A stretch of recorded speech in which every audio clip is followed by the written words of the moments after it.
Hai guys, selamat datang lagi di channel ini. Video kali ini aku akan mereview danau ini, tapi bukan sisi keindahannya, melainkan asal-usul terbentuknya danau ini.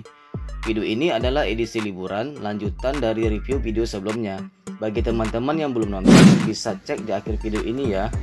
Lokasi ini masih di Alan Panjang juga, tepatnya di Danau Atas, tak jauh dari lokasi kebun teh Alan Panjang, yang biasa dikenal dengan sebutan Danau Atas atau Danau Bawah. Sebelum kita lanjut ke pembahasannya, jangan lupa pencet tombol subscribe, like, dan berikan juga komentarnya agar kami terus bisa mereview tempat wisata buat Anda.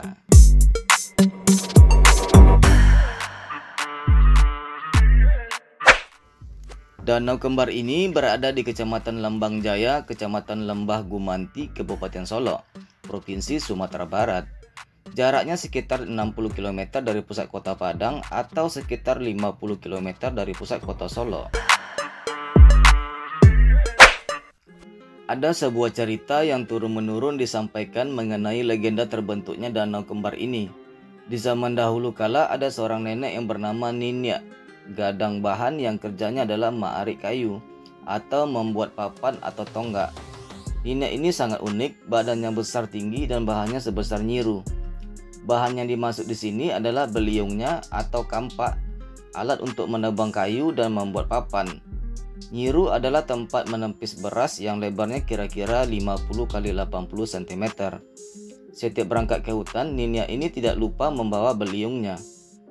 Ninyak ini makannya hanya sekali seminggu, tetapi sekali makan satu gantang.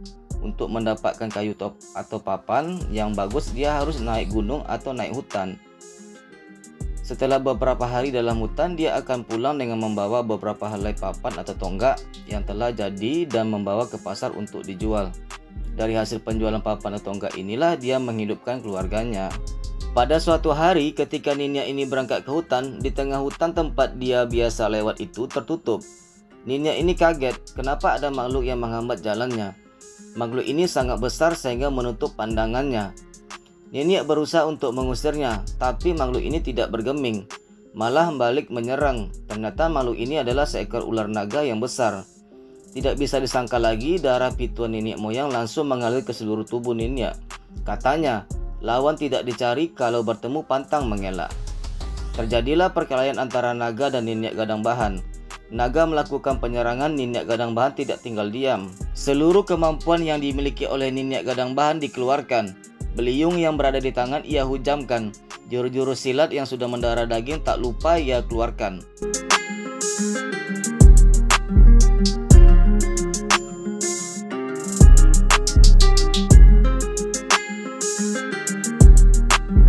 Akhirnya naga bertekuk lutut dan menyerah. Naga kehabisan darah karena sabetan kampak Ninyak Gadang Bahan.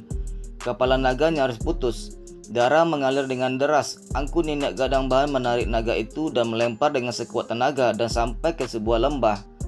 Setelah berlangsung beberapa lama, angku Ninyak Gadang Bahan mendatangi lembah tempat naga dilemparkan. Ternyata naga tersebut tidak mati. Dia malah melambangkan badannya dengan posisi membentuk angka 8. Darah dari kepala ular tetap mengalir sehingga memerahkan daerah tersebut.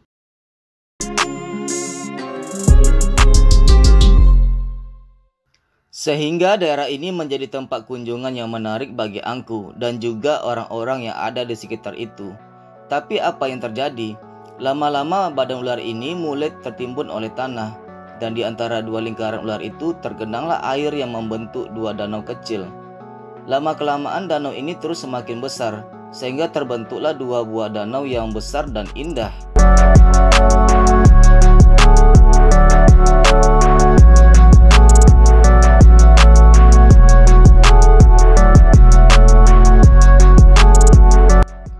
Menurut cerita yang diterima, terbentuk dua nama daerah ini. Yang pertama adalah Lembah Gumanti yang berasal dari kata lembah nago dan mati, yaitu sekarang menjadi nama kecamatan dari tempat kedua danau ini.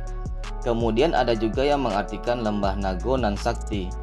Yang kedua adalah sebuah daerah yang bernama Aye Sirah atau air merah. Di daerah ini terkenal dengan airnya yang merah. Konon ceritanya, penyebab air di daerah itu merah adalah darah yang terus mengalir keluar dari kepala naga. Karena sampai sekarang naga tersebut masih hidup dan masih mengeluarkan darah. Nah, itulah sekilas review danau kembar ini guys. Jangan lupa isikan pendapatnya di kolom komentar ya. Sampai jumpa pada video part 3. Dah.